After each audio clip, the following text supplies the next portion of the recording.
ही पृथ्वी शशाच्या मस्तकावर तरलेली नसून दलित कामगार कष्टकरी यांच्या तळहातावर तरलेली आहे, असे साहित्यातून मांडणारे थोर साहित्यिक साहित्यरत्न लोकशाहीर अण्णाभाऊ साठे यांची 106वी जयंती दिनांक 27 ऑगस्ट रोजी पवना येथे मोठ्या थाटामाटात उत्साहाने साजरी करण्यात आलेली आहे.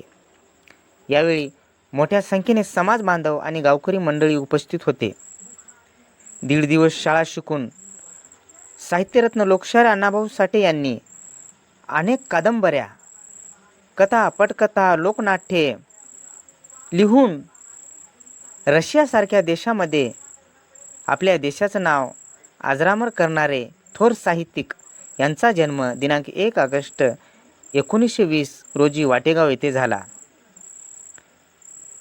दलित कष्टकरी कामगार चळवळीसाठी आपले आयुष्य वेचणारे साहित्यिक अण्णाभाऊ साठे यांनी आपल्या समाजाचंच नाही तर देशाचं नाव या जगामध्ये उज्ज्वल करणारे या साहित्यरत्नाची आज 106वी जयंती पवना येथे मोठ्या थाटामाटात उत्साहाने साजरी करण्यात आलेली आहे.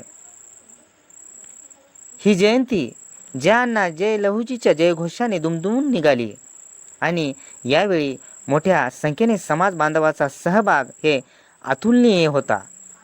मी मनोज विश्वनाथ तपासकर, जागो MTV साठी पवना, तालुका हिमायतनगर, जिल्हा नांदेड.